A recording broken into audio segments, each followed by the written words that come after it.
Hey, good evening, everybody. Thank you for joining us on the Scabbard.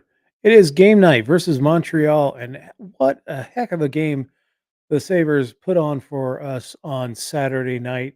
The return of the goat. I thought bring back the goat again. I'm not wearing my Miroslav Shatan jersey. I'm wearing my Owen Power jersey, my Black Power jersey as it is, for tonight's game, and I'm very excited for tonight's game, especially after what we saw on Saturday night. Um, Probably the most complete performance, definitely most complete performance we've had this season. And I put it up almost against any performance we had last season, maybe even all the way up to the Islanders game last season on the island when Eric Comrie had the shutout. Almost had a shutout here on Saturday night. Once again, just a massive game. Um, it wasn't a must-win game, but, like I said, the Sabres really needed to at least win 2 of the next 3 games. Got the game against the Islanders out of the way. They can do that second game tonight with the, Montreal Canadiens, get that win, and take a lot of the pressure off of tomorrow night's game against the Ottawa Senators. And we'll talk a little bit about tomorrow night. Tomorrow night's going to be a fun night if you're a hockey fan. So, once again, if you're watching and you want to make a comment, please make a comment. It pops up right here on the screen, and I'll address your comments. Um, and Anyway, thanks for joining us tonight, wherever you're watching us from, whether it's YouTube, Facebook, Twitter, Twitch, smash that button, give it a like, a subscribe, wherever you're watching it from.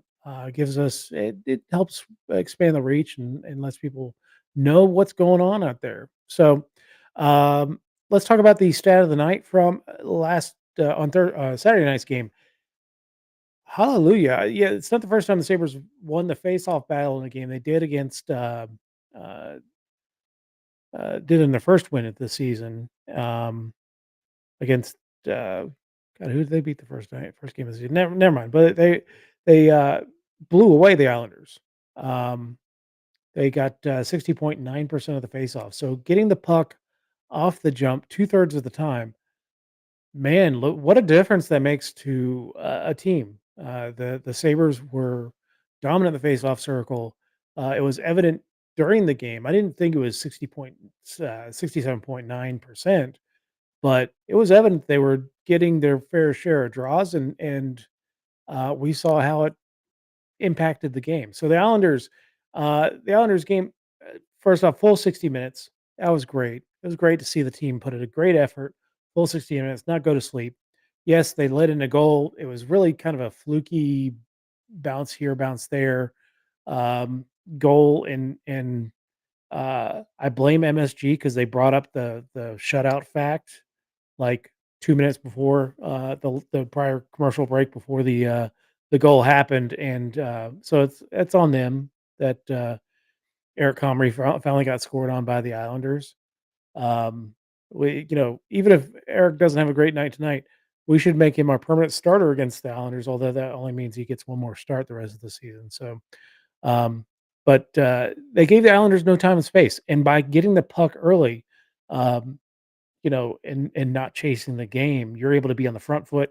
They never gave him any time and space. They never really had any cohesive offensive attack. And most of the times they just got gummed up in the um, uh, at center ice in the neutral zone, and the Sabres were back on the attack. Um, Talked about winning faceoffs. And Comrie was ready when he was called upon. Yeah, he gave up that one goal, but that wasn't really on him. It was on his teammates in front of him. It really was just a fluke goal. I mean, that was it was pretty ugly, how that went in. But um, and the other key to that game was that the Sabres did not give up.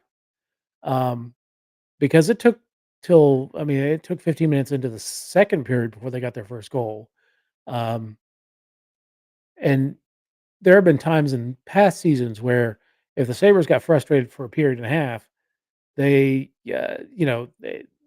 game changed and the other team was able to gain the front foot. It never happened in this game. They kept pushing, kept uh, pushing for that goal, kept the pressure on the Islanders, and eventually they were rewarded. Skinner had a great goal. And then Samuelson stepped in from the point, and then we had the third period goal from Cousins.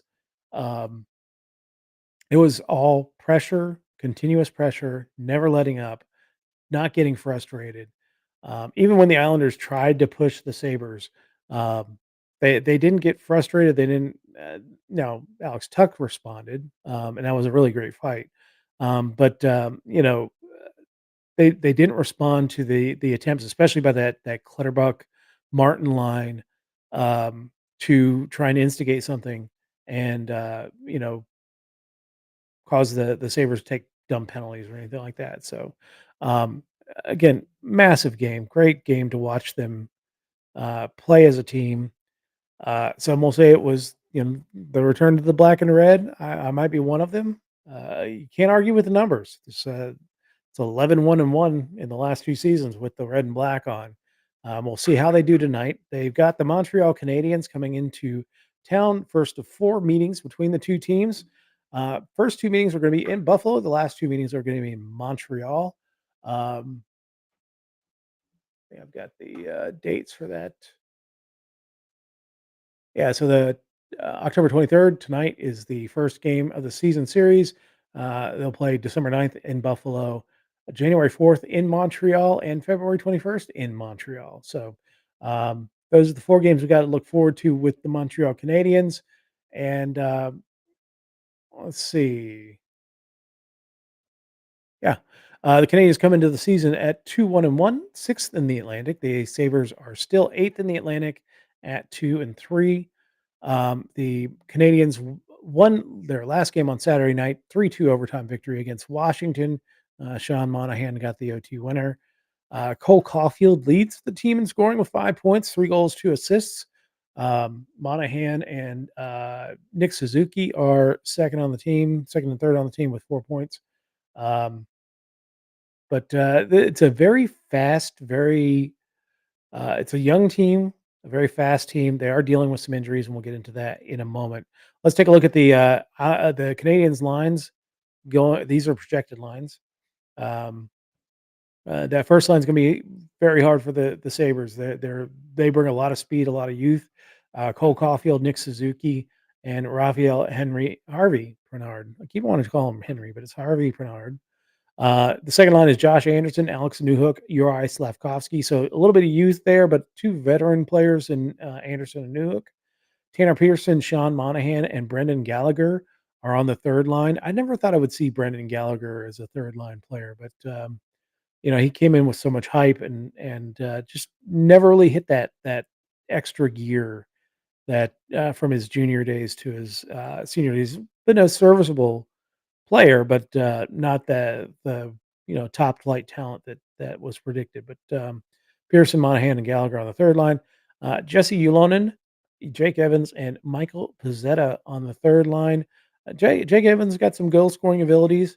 Jesse Ulonen, I know his dad, Juha Ulonen, former Coyote.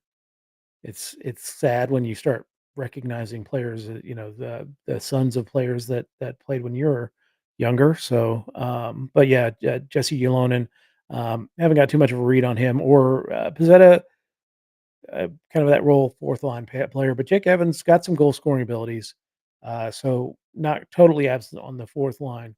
Again, this team brings speed, especially that first line. You got to be prepared. Got to be prepared to come up that neutral zone to try and take away some of that speed. You don't want to get into a track meet with the Montreal Canadiens. Montreal tried to do that with Buffalo last year. They just didn't have the talent to do it.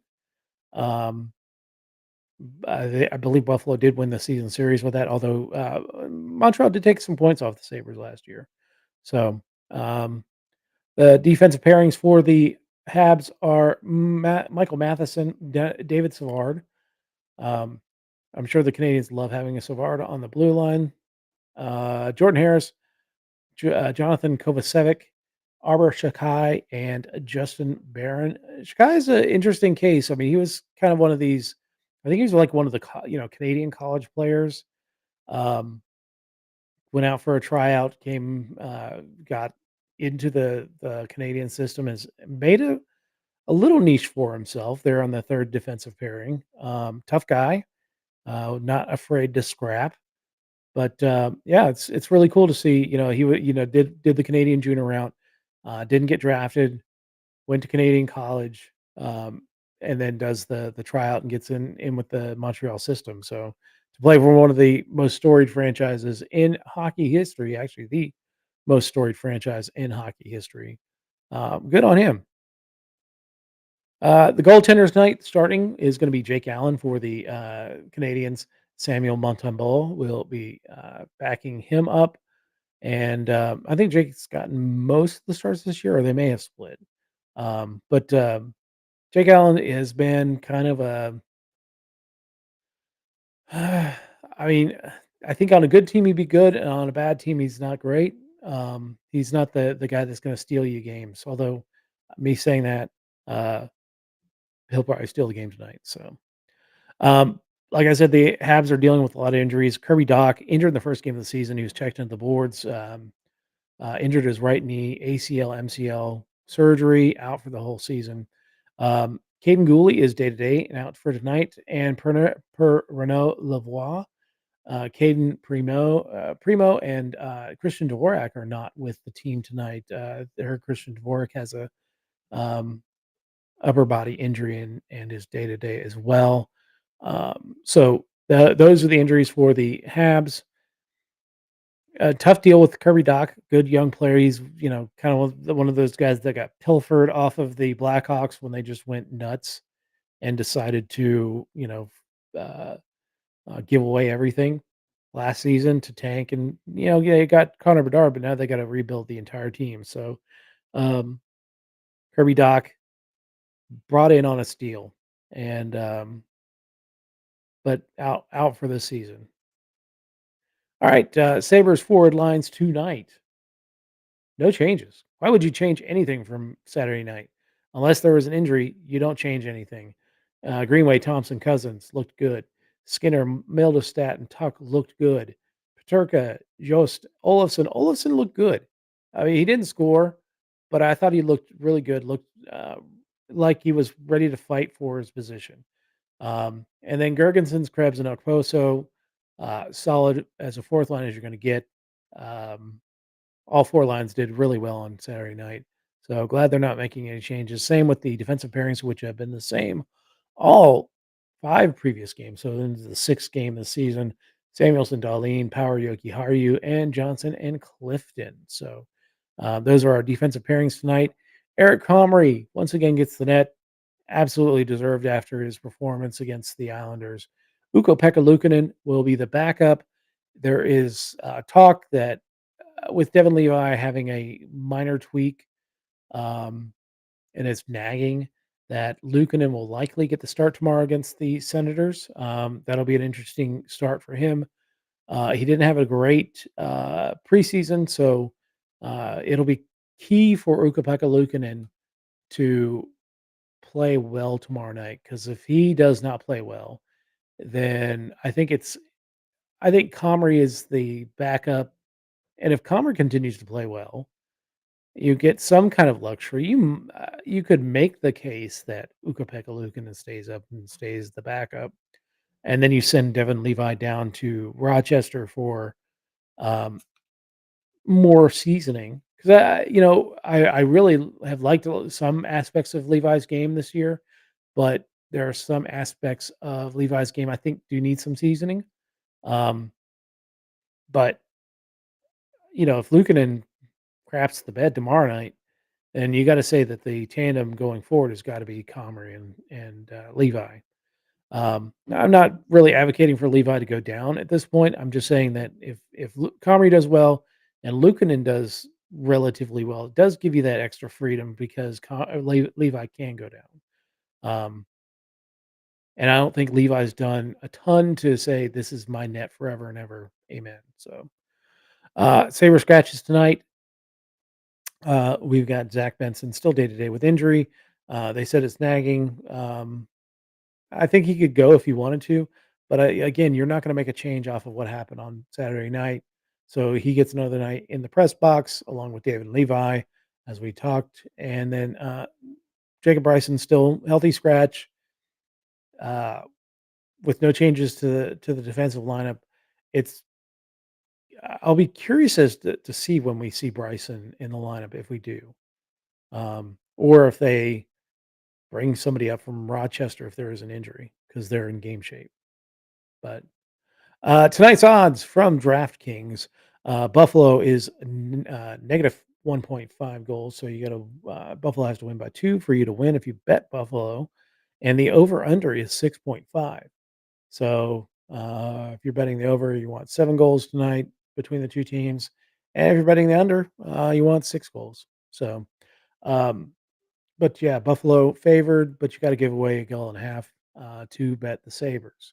Most of the money is on Montreal at this point to at least cover, which makes sense at a 1.5 over or 1.5 line. So um, the margin of error is there with the Montreal Canadiens. Although I think if Buffalo continues rolling like they did Saturday night, Montreal could be in trouble if they're not doing well defensively. So Uh, news for the Sabres: Matt Savoy has been sent to Rochester, and he's on a conditioning stint for a few games. Not sure. It doesn't the rules don't specify how many. So Savoy's going to be down with the Rochester Americans, getting in shape, game shape, ready to play. Um, there's a chance he could play this weekend, although I don't know if you play him on the road. Um, and the Devils would be a tough opponent, but the next home game would be against the Colorado Avalanche, which would be a tough game as well. Um, but I expect to see Matt Savoy in the lineup here in the next week to 10 days, and see where we go from there. But yeah, good to see him on the road to recovery. Getting into the lineup Wednesday night should be his senior season debut as the Rochester Americans take on the Charlotte Checkers in Rochester. So if you're in Rochester, go check out the game. Get to see Matt Savoy, maybe get an autograph. But yeah, and let's go. Tonight's player profile. Hopefully, get him some goals. Is Victor Olofsson. So Victor Olofsson is a 5'11" winger, 182 pounds, out of Sweden. Where was he born in Sweden? In I'm not even gonna try and Skoldvisk. Unskold yeah, whatever. It's in Sweden. Uh, but and I'm usually pretty good with foreign words, but wow, that's a lot of consonants together. Um, he started his Sweden career in Modo. When Modo was relegated, he moved on to Frölunda. He was drafted in the 2014 draft. That was the draft that we drafted Sam Reinhart ahead of Leon Draisaitl. But yeah, he was drafted in the seventh round, so last round, 181st overall draft pick in that draft. So no matter where you're drafted in the draft, you don't even have to be drafted. Wherever you're drafted in the draft, you can get into a professional system. Keep plugging away. He won the Hakan Loob Award as the Swedish player who scored the most goals. His final season in Sweden with Modo and yeah, or I'm sorry, with Frölunda, had 27 goals in his final season, 2017-2018. Signed with the Buffalo Sabres that offseason. Came over, played a season with the Rochester Americans, had 30 goals, 33 assists in that 2018-2019 game. Had a cup of coffee with the Sabres that first year out, or that year, 6 goals, or 6 games, 2 goals, 2 assists in those games. Then was NHL All Rookie team his first year in the league, 54 games, 20 goals, 22 assists. Um, the knock on him is that he kind of what they call the Cy Young Award winner. He's all goals, not many assists. Although he's been pretty good on the assists, but he's known for a shot and being a power play specialist. And I think a lot of people want him to contribute more 5-on-5, um, and not just rely on the power play points to stock him. Um, They want a little bit more consistency out of him. He's kinda in between. There's been rumors that he's on the trade block. There was rumors that they wanted to trade him this summer, but the injury to Jack Quinn prevented that. Um, there's still more there. You know, of course, the fear is that Olsen gets traded to another team and put into another position with with a good center that can get him the puck into his wheelhouse, and he becomes this scoring star. I don't think that happens, even if he does get traded. But um, yeah, I think there is more there for Olsen. I think he could be a 30-goal scorer. He probably should be a 30-goal scorer with his shot. He just needs to be more consistent, and his defensive game is kind of atrocious at times. So, um, yeah, so that's Victor Olofsson, our player profile. Now, at last game, Alex Tuck was our player profile. He did not score, but he did have a fight and he contributed a lot. I thought he had a really good game. So hopefully this rubs off on Victor Olofsson, who had a good game as well. But maybe he gets off the scoring schneid and gets his goals tonight. So three keys to the game tonight: replicate what you did Saturday night. That's really all you have to do. Just bring the same effort and you're going to get the win against this team. Uh, Second point is you got to neutralize the speed of Montreal. I talked about how their first line uh, is a speed line, and you got to be able to um, neutralize that speed. Come up the neutral zone, uh, step up on them, much like the Islanders. Don't give them an inch. Be in their face the entire game. Go north south as much as possible. Be on the front foot as much as possible. And then this happened way too much last season. We had let bad teams beat us at home. Arizona beat us at home.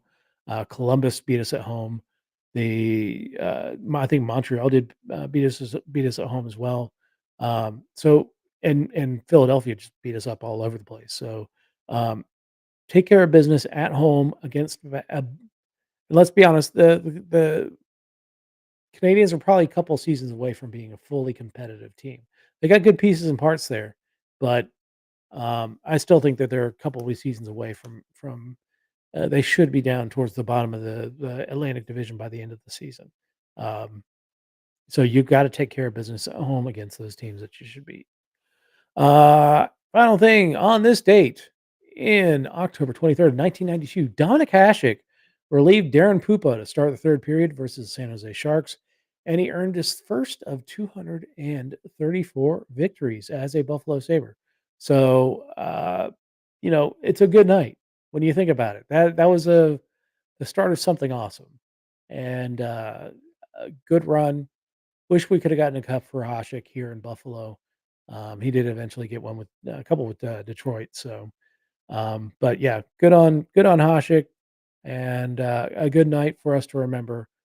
And that should be it for the show. So go out there and watch Sabres game night. That should be starting here in a few minutes on MSG, or listen to Paul Hamilton and crew on WGR before the game starts. Um, and enjoy the game. Go Buffalo. Oh, and tomorrow night, Frozen Frenzy. I'm excited, man. So from 6 p.m. until the last game starts at 11 p.m., all 32 teams are in action. So 16 games. And so the first game starts at 6 p.m. That's Washington. Then we have the schedule up here. We'll go to the schedule fully tomorrow. Uh, Special time tomorrow night is going to be 5:30 show. Game starts at 6:45. But schedule, here we go. Yeah, the Toronto Maple Leafs are in Washington at 6 p.m. And then there's a break there. Starting at 6:30, Columbus hosts Anaheim, and from that point on until 9:45 p.m., 13 games start every 15 minutes. Um, uh, Absolutely crazy. So there's a good chance if games go on as scheduled that you'll be able to flip to each game ending. I'll watch the entire Buffalo game, but once that stops, I can kind of watch the staggered ending of all these games. Um, from there's a break between the New York Calgary game at 9:45. Arizona will be in Los Angeles at 10:30, and then the final game of the night kicks off with Vegas at Philadelphia at 11. So join us tomorrow night at 5:30 to talk about the Sabres versus the Ottawa Senators. That'll be a good game. The two up and coming teams in the Atlantic Division, along with the Detroit Red Wings, battling it out. These are big points, and hopefully the Sabres come out victorious both tonight and tomorrow night. Looks like we'll get UPL in net tomorrow night. So anyway, thanks for joining us tonight, and we will talk to everyone tomorrow night at 5:30 on the Scabbard.